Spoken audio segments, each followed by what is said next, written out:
The diner clock blinked 6:03 a.m. when Daniel Harper wiped down the counter for the third time, not because it needed cleaning, but because his mind needed somewhere to go. Outside, snow flurried in the pale winter light. Inside, the place smelled of bacon, burnt toast, and cheap coffee, comfort to some, survival to others. Daniel, 34, single dad, part-time dreamer, full-time hustler, ran the breakfast shift at Maggie's Corner while raising his 7-year-old daughter, Sophie. Life hadn't just handed him lemons, it had hurled them like fastballs, the kind that leave bruises. His wife, Emily, had died 3 years ago from a rare heart condition. Since then, Sophie had become his entire world, and Maggie's had become his anchor. But lately, even the anchor was slipping. Rent was past due. The fridge at home made more noise than it did cold. And Sophie's shoes had a hole in them he tried to hide with a Sharpie. Still, he smiled. He always smiled. Because Sophie didn't need to know how hard the world could be. Not yet. The woman walked in just after 7. Wrapped in a beige wool coat, she looked different. Not flashy. Not broken. Just still. She took a seat in the corner booth, the one with the ripped cushion and the perfect view of the sunrise. "Morning," Daniel greeted, pouring her coffee before she asked. She looked up, startled, not rudely, but as though she wasn't used to being seen. "Thank you," she said, voice soft but clear. "What do you recommend?" Daniel grinned. "The pancakes, if you're looking for sweet. The eggs and hash if you're not afraid of a little grease and regret." She smiled for the first time. "Sweet, then." He nodded and returned to the kitchen. Over the next hour, she sipped coffee slowly, barely touched her food, and watched the world outside. A few other locals shuffled in and out, tossing Daniel polite nods.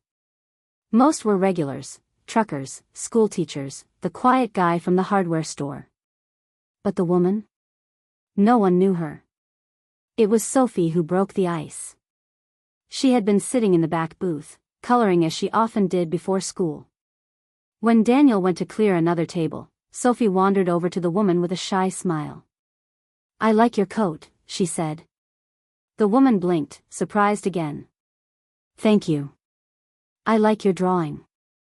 It's a unicorn spaceship." "Of course it is," she said, laughing. "I'm Eliza." "I'm Sophie. My dad's the boss here."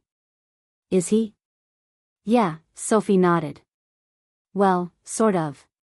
He says the coffee machine is the real boss." Eliza laughed again, not just politely this time, but from somewhere deep and long unopened. Daniel came over, embarrassed but smiling. "She's a bit of a PR rep," he said. "Always drumming up goodwill." "She's wonderful," Eliza said. "You're lucky." Daniel nodded, something unreadable in his eyes. "I know." When Eliza left, she paid in cash. But she came back the next day. And the next.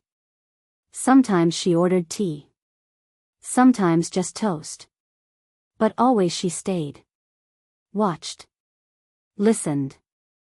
Asked questions about the town, the weather, the schools. She never offered too much about herself. Said she was just passing through. But she watched Daniel. Watched the way he helped the elderly man with arthritis cut his food. Watched how he offered free coffee refills to the man who clearly couldn't afford a second cup. Watched how he gave a muffin, on the house, to the teenage girl who looked like she hadn't eaten in 2 days. She watched his hands, calloused, fast, always in motion, and his eyes, tired, kind, never resentful. And he always smiled. Not the fake kind. The kind that held back a dam. On the 6th morning, she sat longer than usual. The place was emptying out, and Daniel came over with a fresh pot of coffee. "Can I ask you something?" she said, pushing her cup toward him. "Sure. Why are you still here? In this town? This diner?" He paused, pouring. "I guess, because someone needs to be," he said. "This place, it's like a second home for people who don't always have one." And Sophie, she needs roots. Stability. Even if it's built on busted coffee machines and pancakes. Eliza nodded. She reached into her coat and pulled out a slim, leather wallet. Daniel waved his hands. No, this one's on me. But she was already sliding $100 bill under the saucer. He opened his mouth to protest, and froze. Under the bill was a note. Just a small square of paper, folded once. He glanced at her. Read it later, she said, standing. And then she walked out the door. Daniel stood in the kitchen 10 minutes later, staring at the note.